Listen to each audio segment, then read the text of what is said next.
Casa Assombrada de West Hobart. West Hobart é um bairro antigo localizado na região central de Hobart, na Tasmânia, Austrália. Com suas ruas estreitas, construções antigas e um clima naturalmente sombrio, o local acabou se tornando palco de inúmeras histórias sobre fantasmas, aparições e atividades paranormais. Ao longo dos anos, turistas e moradores juraram ter presenciado coisas inexplicáveis, mas, como em muitas dessas histórias, a maioria acabou sendo desmentida por falta de provas. Mesmo assim, existe um caso em particular que chamou a atenção e que, surpreendentemente, tinha um fundo de verdade. No final dos anos 1980 e começo dos anos 1990, começaram a circular boatos sobre uma casa em West Hobart que seria tão assombrada que teria enlouquecido os próprios moradores. O medo tomou conta da vizinhança e muitos moradores faziam questão de manter distância daquele endereço misterioso. Meses depois, as autoridades resolveram investigar o caso e, aos poucos, descobriram o que realmente estava acontecendo. De fato, os moradores pareciam estar perdendo a sanidade, mas o motivo não tinha nada a ver com fantasmas ou espíritos. A verdadeira causa era uma planta chamada datura que havia crescido sobre as árvores próximas à casa. As folhas dessa planta caíam diretamente dentro da caixa d'água da família, contaminando a água. Sem saber, eles vinham ingerindo pequenas doses todos os dias, o que acabou afetando o sistema nervoso e levando cada um deles a um estado de delírio progressivo. A datura pertence à família das solanáceas e é conhecida por vários nomes assustadores como erva do diabo, trombeta do diabo ou Jimson Weed. Apesar da aparência inofensiva, ela possui efeitos alucinógenos extremamente fortes. Cadáver vai descacetado na cabeça. Maldita boda trombeta me virou de vez. E me levou para o inferno, sem minha lucidez. Fui perguntar pro dia. Por séculos, tribos indígenas americanas usaram a planta em rituais espirituais e cerimônias de passagem, acreditando que ela permitia entrar em contato com o mundo dos espíritos. Os antigos astecas também utilizavam a datura como anestésico natural e em rituais de sacrifício. No vodu haitiano, ela é conhecida como pepino do diabo e usada em cerimônias de zumbificação. Mas ao contrário do que muitos pensam, a datura não é uma substância recreativa. É uma planta extremamente perigosa. Mesmo em pequenas quantidades, pode causar delírios intensos e alucinações aterrorizantes. Em doses maiores, pode levar à paralisia e até à morte. Hoje é reconhecida como uma das plantas mais tóxicas do mundo e, por isso, até mesmo os povos que antes a utilizavam em rituais sagrados deixaram de fazê-lo, depois de testemunhar seus efeitos devastadores.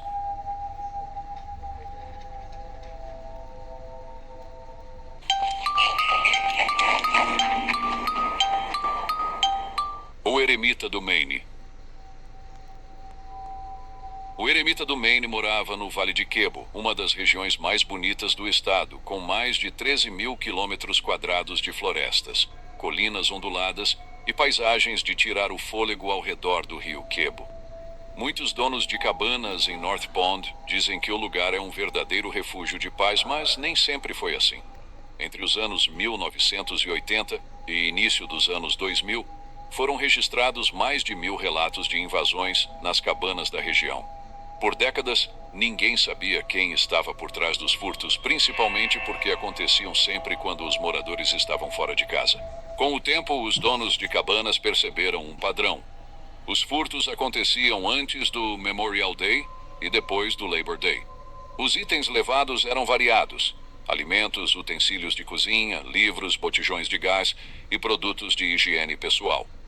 Sem suspeitos concretos, os moradores deram ao ladrão o apelido de eremita de North Pond, mesmo sem evidências de que todos os furtos fossem cometidos pela mesma pessoa. Apesar de grupos de moradores se aventurarem na floresta em busca do eremita, nunca encontraram nada, aumentando ainda mais o mistério. Em 2002, cerca de 100 moradores participaram de uma reunião, e quase todos levantaram a mão quando perguntaram quem já tinha sofrido invasões.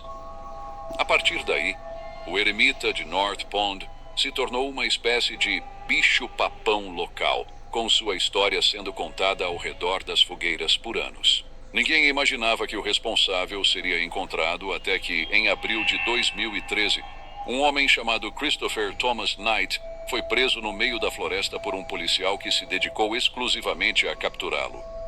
Quando chegou à delegacia, Christopher não respondeu às perguntas da polícia.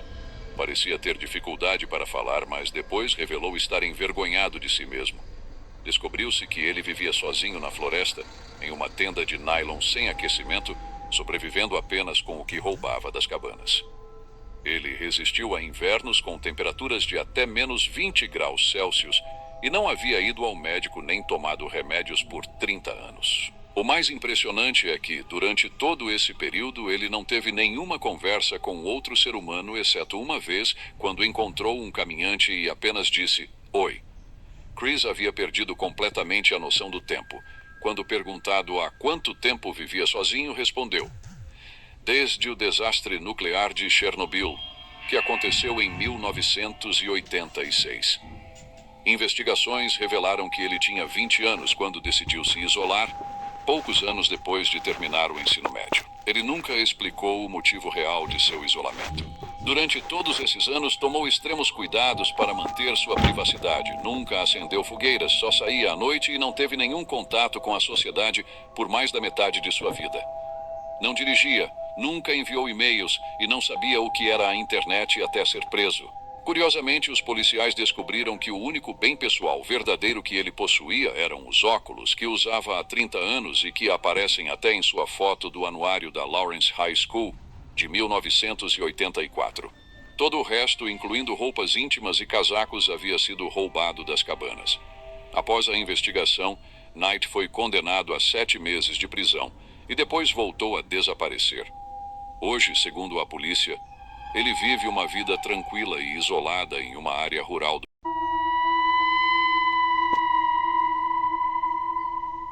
caso Leloyon.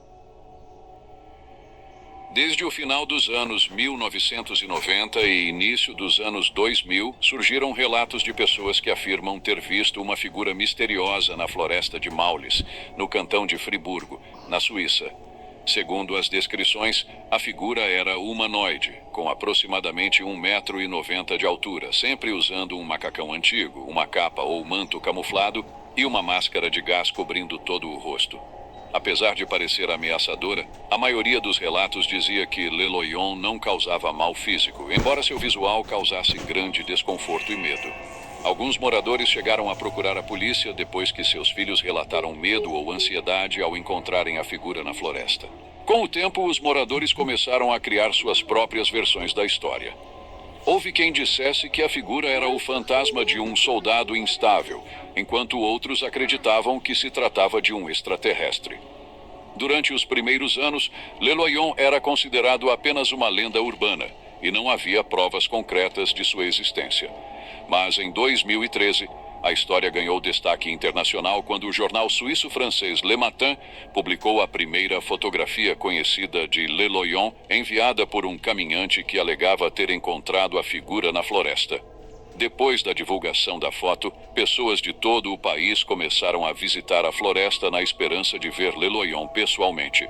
O último avistamento registrado ocorreu em junho de 2013, quando uma moradora local chamada Marianne de Clou viu a figura segurando um buquê de flores enquanto caminhava pela floresta. Mais tarde, naquele ano, as roupas de Leloyon foram encontradas no meio da floresta, junto com uma nota de madeira intitulada Certidão de Óbito e Testamento do Fantasma de Maulis. Na carta, Leloyon expressava indignação com a atenção da mídia, dizendo que sua vida pacata havia sido destruída ao ser exposto publicamente. Ele também mencionava que, por causa da atenção indesejada, precisou abandonar suas caminhadas diárias, que chamava de terapia da felicidade. Após a publicação da carta, muitos concluíram que Leloyon poderia ter tirado a própria vida, embora isso nunca tenha sido confirmado. Até hoje, ninguém jamais viu seu rosto verdadeiro, e existem teorias de que ele poderia ser um homem com alguma condição de pele rara ou uma mulher com desfiguração facial, motivo pelo qual usaria a máscara de gás. No entanto, essa hipótese provavelmente nunca será confirmada. entanto, essa hipótese provavelmente nunca será confirmada.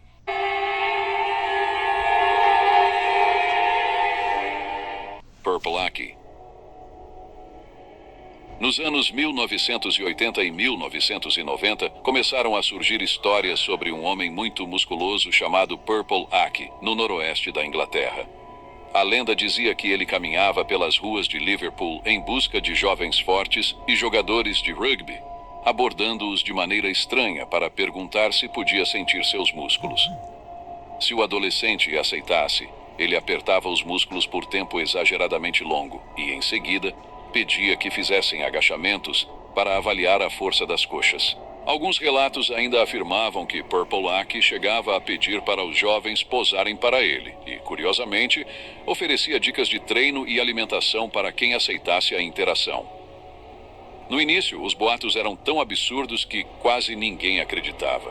Com o tempo, a história de Purple Aki se transformou em uma lenda urbana, com detalhes cada vez mais exagerados, incluindo rumores macabros de que ele poderia engolir adolescentes inteiros se eles permitissem que ele tocasse seus músculos. Mas ao contrário do que muitos imaginavam, Purple Aki não era apenas uma lenda urbana. Seu nome verdadeiro é Akinwale Arobieke, e ele se tornou uma figura bastante conhecida em várias cidades do norte da Inglaterra. Durante anos, relatos indicavam que ele costumava viajar de trem, muitas vezes carregando uma sacola plástica e abordando jovens com um comportamento que muitos consideravam incomum e intimidante. Esses encontros geraram desconforto em diversas pessoas e, com o tempo, seu nome passou a aparecer com frequência nos jornais locais. Grande parte dos registros sobre ele envolvia denúncias de condutas inadequadas, mas a história tomou um rumo ainda mais trágico em 1986. Naquele ano, um jovem chamado Gary Kelly, de 16 anos, estava voltando da escola quando se encontrou com Arobieke. Segundo informações da época, o rapaz teria se assustado e fugido do local, tentando evitar qualquer tipo de contato. Testemunhas afirmaram que Gary, em pânico, correu até uma estação de trem em New Brighton, onde acabou sofrendo um acidente fatal após entrar nos trilhos. O caso chocou a comunidade e contribuiu para que o nome Purple Aki se tornasse ainda mais cercado de mistério e polêmica. Por causa dessa perseguição, Arobieke foi condenado por homicídio culposo e por assédio a 14 adolescentes, recebendo 2 anos e 2 meses de prisão.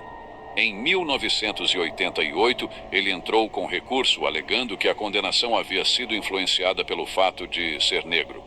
Os juízes concordaram que não havia provas suficientes de sua responsabilidade direta na morte de Gary, e Arobieke foi liberado, recebendo 3.500 libras de indenização.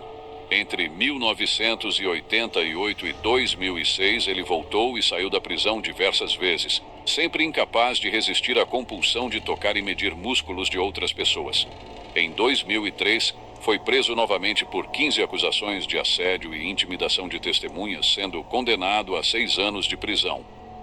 Além disso, recebeu a proibição de frequentar áreas próximas a escolas. Meses depois, foi preso novamente por repetir o mesmo comportamento, cumprindo 15 meses de prisão. Após ser solto, foi detido algumas semanas depois, em 2010, e novamente em 2015. Depois de sua última soltura, Arobieke teria se mudado para Leeds e surgiram rumores de que teria morrido durante a pandemia. No entanto, em 2023, vídeos mostraram que ele ainda estava vivo, caminhando pelas ruas e abordando homens para novamente sentir seus músculos. Hoje, Purple Aki continua vivo e aparentemente mantém seus hábitos, com ou sem permissão, e provavelmente seguirá assim por muitos anos.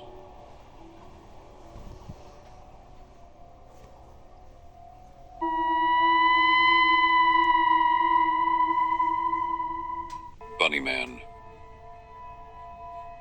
No início dos anos 1970, moradores de Washington, D.C., Maryland e Virgínia do Norte começaram a relatar encontros assustadores com um homem fantasiado de coelho que supostamente aparecia nos bairros residenciais. Apesar da fantasia parecer inofensiva, o que assustava era que o homem ameaçava crianças com um machado e vandalizava propriedades sem motivo aparente. Os avistamentos eram raros, mas seguiam um padrão. O homem aparecia principalmente em lugares isolados, com poucos testemunhos por perto. A história tem todos os elementos de uma lenda urbana, mas há fatos que inspiraram a narrativa. Com o tempo surgiram várias versões da lenda, incluindo histórias de que o Bunnyman seria um paciente de um asilo que teria escapado e se escondido na floresta, sobrevivendo ao comer coelhos. Uma versão popular diz que, em 1904, um asilo próximo à ponte teria fechado após protestos dos moradores, e durante o transporte dos pacientes para outra instituição, um acidente fez com que eles escapassem. Dentre eles, Douglas Joe Griffon teria se escondido na floresta, e corpos de coelhos mutilados foram encontrados na região, reforçando a ideia de que ele os comia para sobreviver.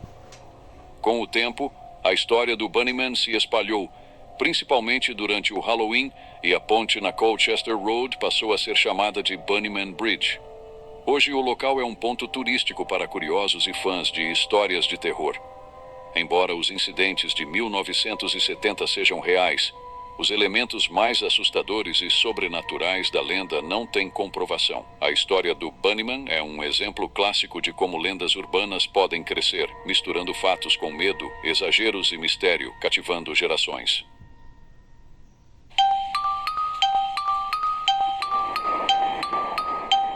O caso Cropsey. Se você voltasse no tempo para os anos 1970 e passasse alguns dias em Staten Island, nos Estados Unidos, provavelmente ouviria falar de uma história assustadora que circulava entre os moradores. A lenda de um homem chamado Cropsey. Segundo diziam, Cropsey era um sequestrador e assassino em série que havia perdido o filho e, tomado pela dor, começou a raptar crianças de outras famílias. A história contava ainda que ele tinha um gancho no lugar da mão, o corpo coberto por queimaduras e cicatrizes profundas e um rosto tão desfigurado que causava pavor em quem o via. Com as florestas extensas e isoladas da região, não demorou para a lenda ganhar força e se espalhar entre os moradores, servindo de aviso para que as crianças não se aventurassem sozinhas no meio do mato. Mas o que parecia apenas uma lenda urbana acabou se mostrando mais real do que todos imaginavam. Alguns detalhes da história eram claramente exagerados, como o gancho e as deformidades, mas algo muito mais perturbador estava acontecendo de verdade. Crianças começaram a desaparecer misteriosamente em Staten Island naquela mesma época. E foi nesse momento que a fronteira entre mito e realidade se apagou. O homem por trás da lenda existia, e seu nome era Andrew Rand. Nascido em 1944 em Manhattan, ele se mudou para Staten Island no fim dos anos 1960, depois de trabalhar por 2 anos no Willowbrook State School, uma instituição tristemente conhecida por abusos e maus tratos contra crianças com deficiência. Em 1969, Randy foi preso após tentar atacar uma menina de 9 anos. Cumpriu pouco mais de 1 ano de prisão e, assim que saiu, novos casos de desaparecimento começaram a surgir. Entre as vítimas estava Alice Pereira, de apenas 5 anos, que sumiu enquanto brincava no saguão do prédio onde morava. Durante toda a década seguinte, Andrew Rand foi o principal suspeito de diversos desaparecimentos de meninas na região. Ainda assim, por falta de provas sólidas, ele sempre acabava voltando às ruas. Em 1983, foi novamente preso depois de levar 11 crianças de um YMCA, comprar comida para elas e tentar levá-las ao aeroporto. Por esse crime, cumpriu apenas 10 meses de prisão. Mesmo com tantas suspeitas, os desaparecimentos continuaram ao longo dos anos 70 e 80. Rand era frequentemente visto com crianças, andando com elas pelas ruas, oferecendo comida ou passeios, o que tornava tudo ainda mais inquietante. O caso só teve uma reviravolta em 1987, quando a polícia finalmente encontrou provas concretas ligando Andrew Rand ao desaparecimento e assassinato de Jennifer Schweiger, uma menina de 12 anos com síndrome de Down. No ano seguinte, ele foi condenado a 25 anos de prisão perpétua. Mais tarde, novas investigações apontaram a ligação de Rand com outros desaparecimentos antigos em Staten Island. Mesmo assim, ele só foi formalmente acusado de mais um crime, o sequestro de Holly Ann Hughes em 2004. Essa nova condenação garantiu que ele permanecesse preso por pelo menos mais 13 anos. Hoje, Andrew Rand continua encarcerado. Se ainda estiver vivo, só poderá deixar a prisão em 2037. quando terá 93 anos de idade.